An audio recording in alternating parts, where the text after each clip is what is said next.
करते हैं, खुशबू बनकर गुलों से उड़ा करते हैं, धुआं बनकर पर्वतों से उड़ा करते हैं। और ये कैंचियां हाथ हमें उड़ने से रोके नहीं। हम युवा हैं, हम परों से नहीं हौसलों से उड़ा करते हैं। सर्वप्रथम मां सरस्वती, मां भारती और मेरे आदर्श परम श्रद्धेय अटल बिहारी वाजपेयी जी के चरणों में सादर नमन।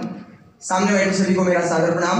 जैसा कि मेरा आज का विषय है कि माननीय यशस्वी प्रधानमंत्री श्री नरेंद्र मोदी जी की सरकार का ध्यान युवाओं को सशक्त बनाने पर केंद्रित है। जी हाँ, मैं पूर्ण विश्वास के साथ कह सकता हूं कि उनका ध्यान युवाओं को सशक्त बनाने पर केंद्रित है, क्योंकि वो इस बात में ये विश्वास मानता हूं कि हमारे यशस्वी प्रधानमंत्री जी इस बात से भली भांति परिचित हैं कि आज का युवा है वो राष्ट्र की संरचनात्मक और कार्यात्मक पीढ़ी की युवा है।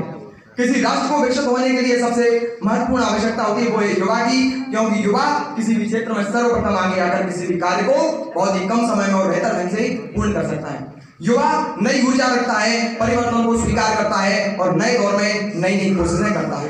युवा अपने मन में एक नई ऊर्जा को लेकर रखता है।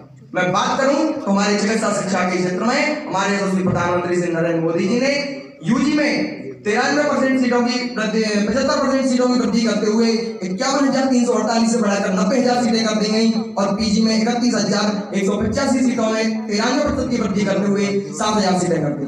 साथ ही नर्सिंग, दंत चिकित्सा और फार्मेसी की सीटों को बढ़ाते हुए उन्होंने साबित कर दिया कि हमारा युवा चिकित्सा शिक्षा के क्षेत्र में आगे बढ़े और हमारे देश के नागरिकों को कम से कम शुल्क में इलाज प्रदान हो। अब बात करूं मैं जन शिक्षा की, तो हमारी नरेंद्र मोदी जी की सरकार हमारे युवाओं, चाहे वो मूक बधिर हो, दृष्टिबाधित हो, विकलांग हो, सभी को शिक्षा मुहैया करा रही है। इसके लिए वो नई नई तकनीक अपना रही है, शिक्षकों को विशेष ट्रेनिंग दे रही है। मैं बात करूं शिक्षा नीति की, तो पुरानी शिक्षा नीति जो 10+2 थी उसको हटाकर माननीय मोदी जी सरकार ने नई शिक्षा नीति लाए ताकि हमारा जो युवा है प्रबुद्ध हो, शिक्षा से संपूर्ण हो, उसको संपूर्ण तरह की शिक्षा मिल सके। इसमें 5 धन 3 धन 3 धन 4 की योजना लाई गई। प्रथम 5 वर्ष में वो अपने प्रोफेशनल करेगा, फाउंडेशनल करेगा।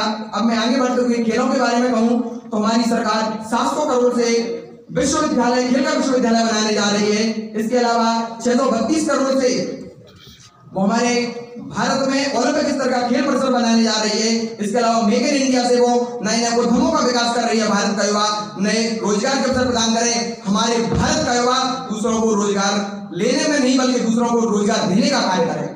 चूंकि विषय इतना बड़ा है कि मैं घंटों बोलूं उतना कम होता है, लेकिन समय की बद्धता को देखते हुए मैं 2 पंक्तियों के साथ अंत करूंगा।